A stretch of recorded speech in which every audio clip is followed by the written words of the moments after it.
has always said that he sees hydroxychloroquine as a very promising prophylactic, but that every person should not take it unless they get a prescription from their doctor. That's paramount, very important. The president has taken it himself as a prophylactic. And I would note that there's been a lot of wrong studies out there that were heavily touted. Like there was a Lancet study that was published, and many in the media pounced on this Lancet study and it questioned hydroxychloroquine. My name's Nukem.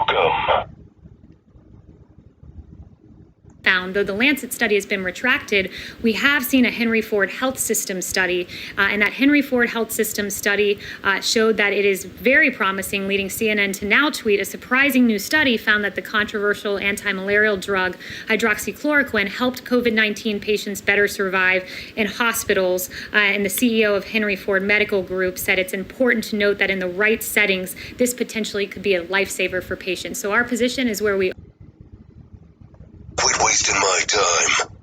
out that this was a promising drug, but it should only be taken in consultation with your doctor. So is the FDA going to reauthorize it for emergency use? I would refer you to the FDA on that. Okay, and one more, if I may, on a follow-up to what the president talked about a few weeks ago regarding Antifa, saying that his administration planned to designate it as a terrorist organization. We haven't really heard anything else about that. Is that still the plan, or when is that happening? So that was the Department of Justice saying that they will prosecute these cases as domestic terrorist cases. So I'd refer you to the DOJ as to how that's working operationally, but the DOJ has arrested many individuals, You're pissing me off. including attacks on law enforcement. So we're working hard to ensure that Antifa does not dominate the streets. This administration stands against that kind of Does the lawlessness. president think they should still be designated a terrorist organization? The president stands by what he said. Yes. Chanel. This really pisses me off. DA who was demanding Trump's taxes.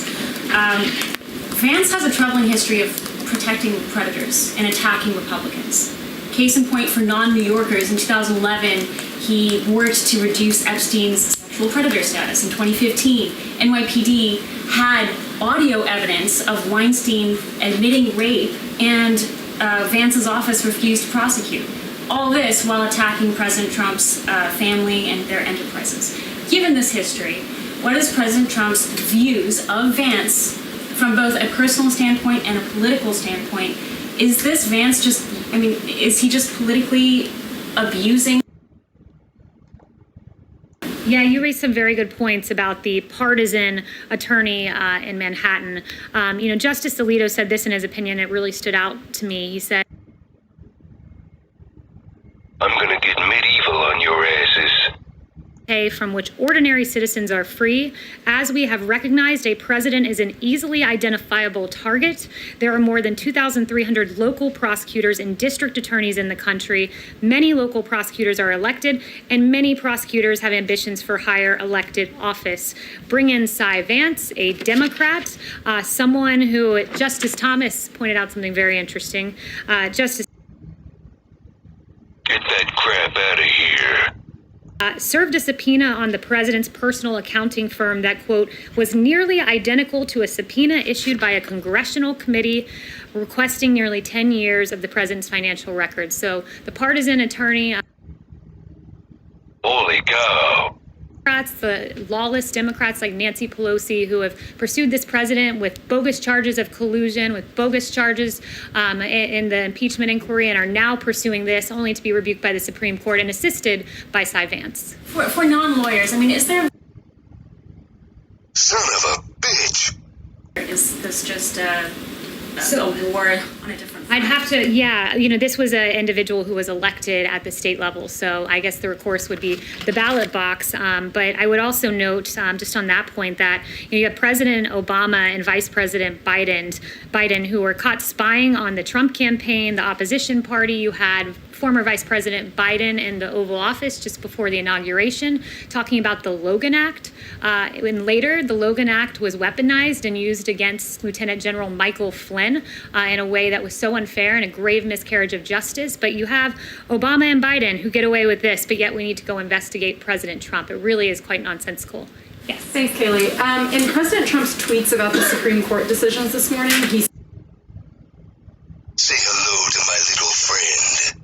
so does he think this was a political decision by the Supreme Court, or that politics or personal views somehow entered into their legal reasoning? So I think you were referring to the tweet about broad deference, and what he was trying to note there, what he was noting was just that there should have been further deference to this notion that I read by Alexander. What? There's only one of you? Very important job of protecting this country and all the other tasks given to a president of the United States. The Supreme Court gives a delay ruling that they would never have given for another president. Yeah, and I would also point you, with regards to that, I think Justice Alito hit on this. He said in the Clinton case, for example, the court held that a sitting president could be sued in federal courts, but the court took pains to reserve judgment on the question of whether a comparable claim might succeed in the state tribunal. Any direct control by a state court over the president, the court observed, might raise concerns about protecting federal officers from. It hurts to be you. Case where federal court prosecutions were green-lighted, they gave their grave reservations for a state court proceeding of this nature. So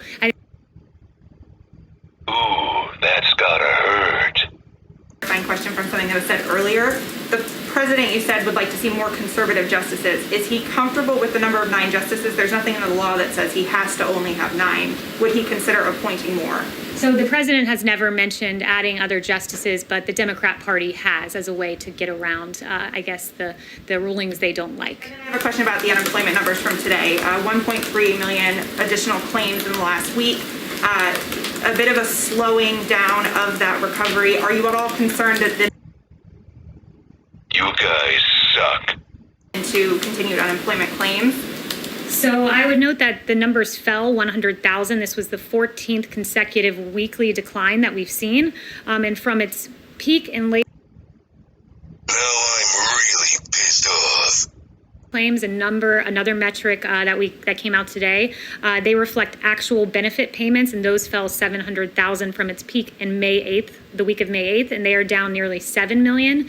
And combined, as Larry Kudlow was shared with me those facts, in May and June, the Bureau of Labor Statistics reported that 8 million jobs gain. And as Larry likes to say, the V-shaped rebound continues. Are there any concerns that those jobs are not returning fast enough? Particularly today, the market seemed to notice the unemployment claims more so than it has in recent weeks. I would say that the two jobs reports, the 8 million together, both record.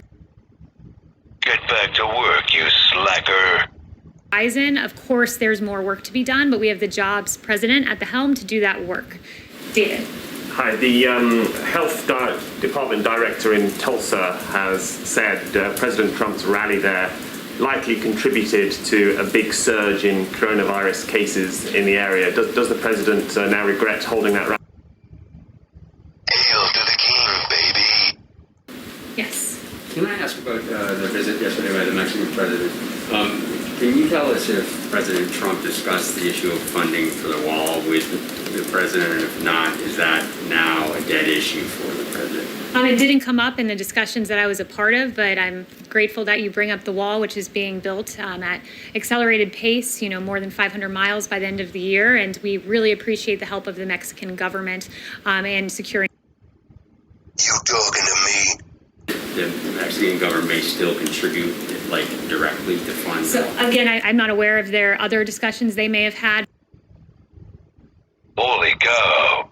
Happen is bringing tons and tons and tons of money and revenue into the United States, and we're very grateful for that. Yes. Well, thank you, Kaylee. 2 quick questions. First of all, given United Airlines' recent announcement that they might have to furlough some 36,000 workers, does the president support extending the aid that was already given to the airlines further?